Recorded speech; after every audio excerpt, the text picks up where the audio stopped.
muremure ariko ukabana mwinshi ku mutwe nyine ntabwo usokoza ngo wumve harimo nk'ibintu byizingazinzemo imbere kwa kundi nyine umusatsi yari mwinshi ucushitse ku mutwe ushaka nko kuwusokoza ukumva ikintu urabona wa natirere. nongere mbasuhuze rero abakunzi banjye, amahoro y'Imana nakomeza abane namwe. ndongeye kubasuhuza no kubifuriza umugisha w'Imana abankurikira amanywa nijoro kuri iyi shene. mbwira umuntu mushyashya ko akora subscribe kugira ngo tujye tubana mu nyigisho, mu makuru atandukanye no mu ijambo ry'Imana, kugira ngo tujye turushaho gusa neza. ubu hano ngiye kubwira abakobwa, abamama mufite imisatsi cyane cyane ya naturelle, bazaniye umukobwa wanjye rwose uzubereye muri ibi bintu. uyu ni umukobwa wanjye mbereye marene, akora rero ibintu bijyanye n'imisatsi no kwita ku misatsi ya naturelle. abantu bafite imisatsi icika, abantu bafite imisatsi itabyibushye rwose, afite ukuntu agukorera amavuta meza cyane ugasiga mu musatsi wawe ukamera neza, ukoroha rwose. ni ibintu byiza cyane. rero nje kugira ngo abantu dusengana, hari abantu baba bakunda kwiterekera imisatsi cyangwa se bakagira imisatsi ibagora bagahitamo kogosha, cyangwa wenda bayikunda, cyangwa se ukabura umupapa unkurikiye, ukaba ukunda umugore uko agira imisatsi wenda myinshi se cyangwa iringaniye myiza ya naturelle itanyereye. rwose uyu muntu mwazanyuraho kabahuza nawe, yitwa Shukuru Francine, atuye i Kigali. abantu rero bari i Kigali mushaka kurera imisatsi yanyu, babyeyi bakobwa, hari abantu bikundira imisatsi no gusa neza ku mutwe rwose, hariho n'abayirera ikanga. ariko uyu Shukuru Francine afite intungamubiri nyinshi agenda akora mu gikakarubamba, agashyiramo olive oil, akora amavuta rwose ku buryo ibintu bigenda neza rwose. wamusanga rero i Kigali akagufasha, akora na delivery, wabishaka akakugezaho amavuta yo mu mutwe rwose. ubundi hasigaye ukajya uza mu masengesho usa neza, ukajya ujya mu bukwe usa neza, bya bitambaro bya buri kanya duhora dutega tugasa n'ababikuyemo. murabona rwose ko afite umusatsi mwiza, afite umusatsi mwiza rwose uri naturelle, utamusaba kujya muri salon ngo agiye kudefiriza. ni umusatsi ushyiramo intungamubiri, wikoreye uri mu rugo, akazikora nyine nk'uko abizi kuzitunganya mu buhanga bwe, yarangiza akakugurisha amavuta meza kandi ntabwo ahenda.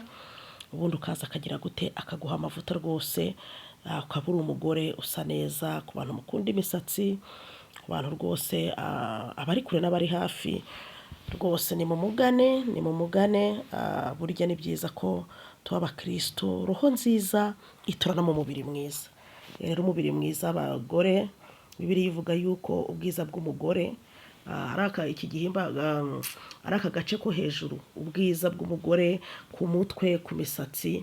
mureke rero muze twiyiteho, abantu bo kuri Apostles Official muze twiyiteho. abakunzi banjye abakora share, nagerageje kubakorera akantu kagufi cyane kugira ngo mube mwabasha kugasharinga mu buryo bworoshye. ubundi abantu bagiye bagira gute, baze bihahira amavuta rwose muri Shukurani, baze bahahe amavuta, ubundi abantu bagire gute, base neza. tujye tujya mu bukwe twarambuye imisatsi yacu, tujye mu birori twarambuye imisatsi yacu, tudafite ipfunwe, tutiyogoshesha, tudasokoza ngo imisatsi ipfuke. abagore tugomba kugira gute, tugomba kwiyitaho. abakobwa rero muhamagare kuri nimero, munyandikire rwose. abayishaka, abamama munyandikire rwose, ni box mbahereze nimero y'uyu mudamu abashe kubafasha kwiyitaho. harimo abagabo munkurikiye, mufite abagore bakunda mufite abagore ariko mukaba mukunda abagore bafite imisatsi, ariko umugore wawe akaba yaraguteretse ukamunanira, ukamunanira pe, akajya ahitamo kogosha, agatereka bikanga. Shukuru Francine ari hano kugira ngo agufashe, kugira ngo ibintu byose bigire gute, bigende neza, ugire umusatsi mwiza. uyu musatsi we muri kubona ntabwo ajya muri salo, ni imiti, ni ibihingwa yiterera, agacanira, agakora nk'amavuta, ubundi akagira gute, agasiga mu mutwe, umusatsi ukagira gute, ugakura. bantu mufite imisatsi rero bifuza kugira natirere yagufasha utarimo ikintu na kimwe, ariko n'abafite ijyamo produit nabwo yagufasha kugira ngo umusatsi wawe urusheho kumera neza. Rero nkomeje kubararika mu biganiro bibera kuri Apostle Rosine Official. Impamvu nkunda kuzanaho ibintu bitandukanye ni uko nitegereza nkabona nubwo turi abantu b'Imana duhurira hano dusenga, ntabwo twaheranwa n'amasengesho gusa, tuba dusabwa no kwiyitaho no mu bundi buryo, kuko kugira ngo umuntu abe umuntu wuzuye ntabwo akenewe ye vie spirituelle gusa. Ntabwo umuntu akeneye guhora mu masengesho gusa, oya, kugira ngo umuntu abe umuntu wuzuye umeze neza wishimye tubona hano hanze tukabona ari guseka, ni ibintu byinshi cyane bigenda byihuza tukakubona uri umuntu wuzuye. Rero tuba dukeneye gukanguka tukamenya aho isi igeze kugira ngo twige. Kabiri, tukamenya icyo Imana idusaba n'uburyo twitwara. Gatatu, no gusa neza mu bandi, nabyo burya tugeze gute turabikeneye, kuko Imana nayo ntabwo ikunda umuntu ugira gute ugira umwanda. Imana kandi ntabwo ikunda umuntu utiyitaho. Niyo mpamvu babyeyi rero bakobwa mbakanguriye kuza rwose, kuza kwa Shukuru akabitaho ubundi mugasa neza. Ni ukuri burya umugore ufite umusatsi ubona rwose agaragara neza. Hari abakunda mwinshi, hari abakunda uringaniye, buri wese naguye, ariko nzi ko nta mugore muri rusange udakunda umusatsi, nubwo yaba mukeya ubona agerageza kuwitaho. Rero Imana ikomeze kubampera umugisha, ndabakunda cyane. Abakomeza gukora share, like, comment, mwese Imana igikomeza kubampera umugisha. Rero hano ntabwo muzahagira ibibazo, muzajya muhabona inkuru zigiye zitandukanye. Ntimukajye muvuga ngo urubuga ko rwari rw'isengesho se rwaje kuzamo ibindi gute. Hoya, ndi umushumba kandi ndareba nkitegereza nkamenya ikintu cyagirira abantu banjye umumaro, cyane ko hano harimo no mu bantu baba bakeneye amavuta. Niyo mpamvu nzanye iki kintu ahangaha, bakeneye kunguka ubumenyi runaka nkabuzana mukiga. Rero nabyo mbona ari byiza.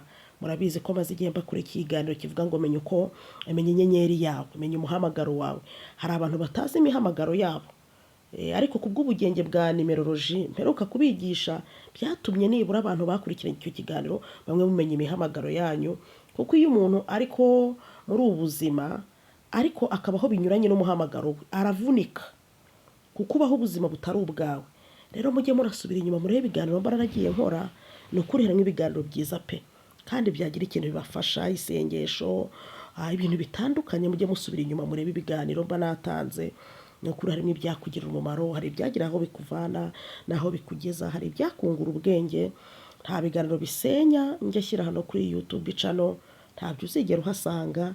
Ibiganiro biriho n'ibyituma twungurana ibitekerezo, tukungurana inama amanywa n'ijoro. Nkomeje kubabwira kandi abadiaspora abari hafi n'abari kure, mukomeze musenge, musengera ibyangombwa byanyu, musengera abana bafite hagati y'imyaka 10 na 20 b'abahungu. Ubuhamya mu butumwa mperuka gutanga ibyo Imana yarabintumye. Shalom.